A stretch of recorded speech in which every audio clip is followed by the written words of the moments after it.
मीरा, तुम सांवली और ऊपर से ये काली साड़ी वो अच्छी दिखेगी क्या तुम्हारे ऊपर?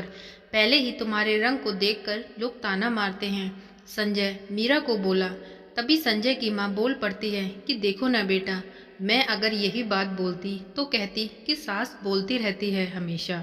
ऐसा लगता है जैसे कौवे को काला टीका लगाया हो। मीरा अपने पति संजय की बात सुनकर और सासू माँ की पति से शिकायत से बहुत उदास हो गई। मीरा काली नहीं थी, सांवले रंग की सुंदर नैन नक्श वाली बहुत ही अच्छी थी। पर पति और सास कलर को लेकर हमेशा मीरा को ताने ही मारते थे। घर परिवार में सभी लोग उसको हमेशा ताने ही मारते थे। मुंह पर डायरेक्ट या इनडायरेक्ट वे में वे लोग बोल ही देते थे कि काले और गोरे की जोड़ी है। मीरा को इस तरह की बातें सुनकर हमेशा शर्मिंदगी का सामना करना पड़ता था। संजय का मन वैसे तो साफ था। मीरा को अगर कोई कलर को लेकर बोलता तो उसे जरा भी अच्छा नहीं लगता था, इसलिए वह भी थोड़ा बहुत बोल दिया करता ताकि वह जिद ना करे। लेकिन जब वह बोलता तो उसे इस बात का पछतावा होता था। उसकी माँ घर में हमेशा कड़वाहट रखती थी। आज भी वैसे ही हुआ। घर में उत्सव के माहौल में सुबह जब सास ने मीरा से बात की तो वह थोड़ी सी घबराई हुई थी। उसका चेहरा भी शांत था। संजय वास्तव में खुद पर शर्मिंदा था। अपराधी की भांति बैठने की बजाय वह काम के लिए बाहर गया।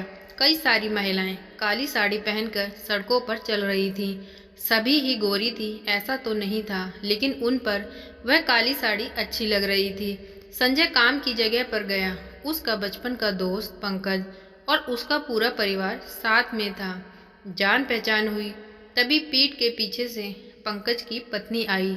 वह भी काली सांवली ही थी, काली साड़ी पहनी हुई थी। उसने साथ में पंकज की बहन भी थी।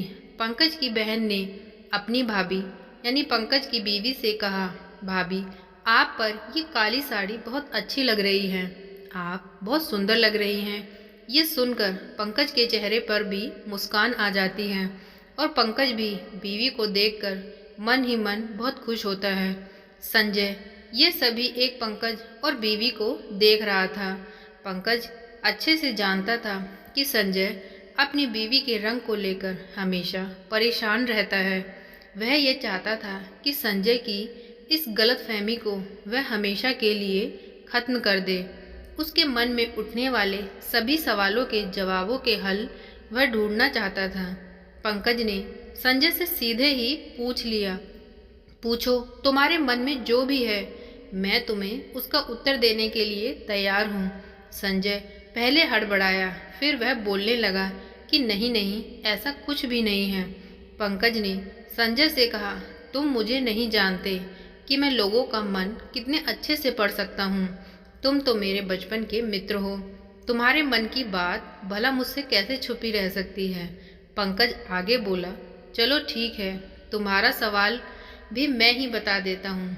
तुम यही सोच रहे हो ना कि मेरी पत्नी जो रंग से काली है और आज उसने काली साड़ी पहन रखी है, फिर भी वह और मैं इतना खुश कैसे।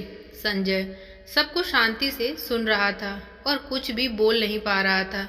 पंकज बोला, काला रंग ऐसा रंग है जिसमें दुनिया का कोई भी रंग मिला दें वह कभी नहीं बदलता, यानी कि किसी और रंग की संगत में वह अपना अस्तित्व कभी नहीं छोड़ता। इसी प्रकार मेरी बीवी भी दिल से एकदम उस कलर के जैसी है, कभी भी रंगीन न होने वाली लड़की।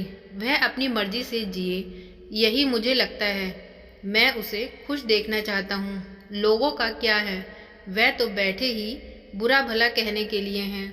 गोरी औरत रही तो गोरी बिल्ली बोलते हैं, काली होती है तो चूहा या कौवा बोलते हैं। क्या क्या नहीं बोलते लोग। ताना मारने वाले ताना मारते ही रहें। हमें हमेशा खुश रहना चाहिए, वही मैं अब कर रहा हूँ। वो सुबह मुझे बोली कि मैं कैसी दिख रही हूँ। मैंने कहा कि अच्छी लग रही हो तुम। ऐसा बोलने पर उसके चेहरे पर वह स्माइल देखकर मुझे सकारात्मक ऊर्जा मिली। घर से बाहर निकले तो सभी बोलने लगे कि अच्छी लग रही हो भाभी। हम दोनों ने अच्छे मन से ये बात सोची, कोई ना कोई तो ताना मारने के लिए बोला ही होगा ना। उस वजह से हम अपने जीने की दिशा क्यों बदलें? संजय को उसके घर का सुबह का माहौल याद आया। वह खुद पर ही शर्मिंदा हो गया। उसे लगा कि वो सचमुच में गलत ही था। मैं ही मीरा को दुख देता हूँ, उस वजह से सब उसे बोलते हैं। अब मुझे ही अपनी भूल सुधार कर उससे माफ़ी मांगनी होगी। उसने हंसते हुए पंकज को अलविदा कहा। अपना काम निपटाकर वह एक साड़ी की दुकान पर गया। मीरा के लिए उसने एक काले रंग की साड़ी ली और घर गया।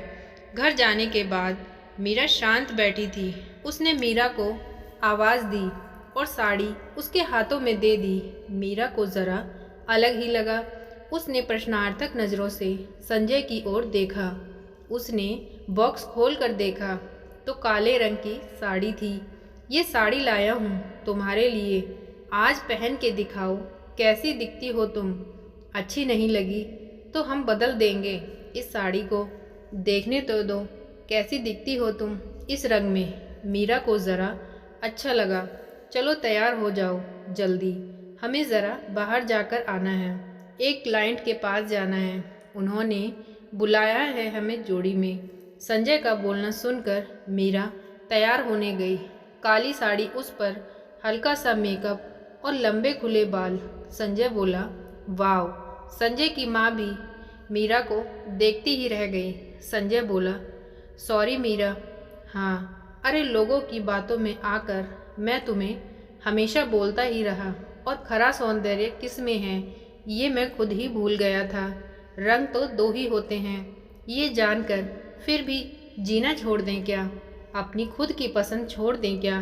तुम्हें काली रंग की साड़ी पहनना बहुत अच्छा लगता है ना, पर मैं हमेशा तुम्हें टोकता रहा। अब मुझे समझ में आया कि किसी भी रंग में रंगते वक्त मन साफ हो तो खूबसूरती निखरती है। तुम चाहती हो वैसे ही जियो, मैं कभी तुम्हें नहीं बोलूँगा। और हाँ, सचमुच सुंदर दिखती हो तुम, तुम्हारे रंग पर अच्छा खिलता है ये काला रंग। मीरा के चेहरे की लाली और भी ज़्यादा बढ़ गई थी। ये बात सुनकर शर्मा कर वह संजय को बोली, क्या आप भी?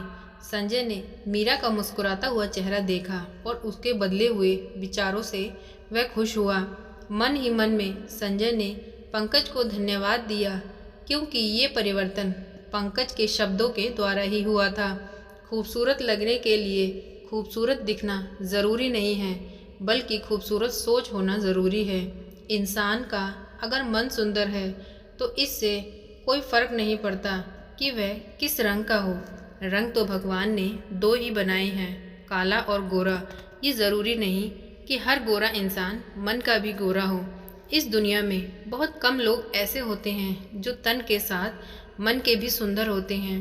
तो कभी तन की सुंदरता पर न जाकर इंसान को मन की सुंदरता पर गौर करना चाहिए।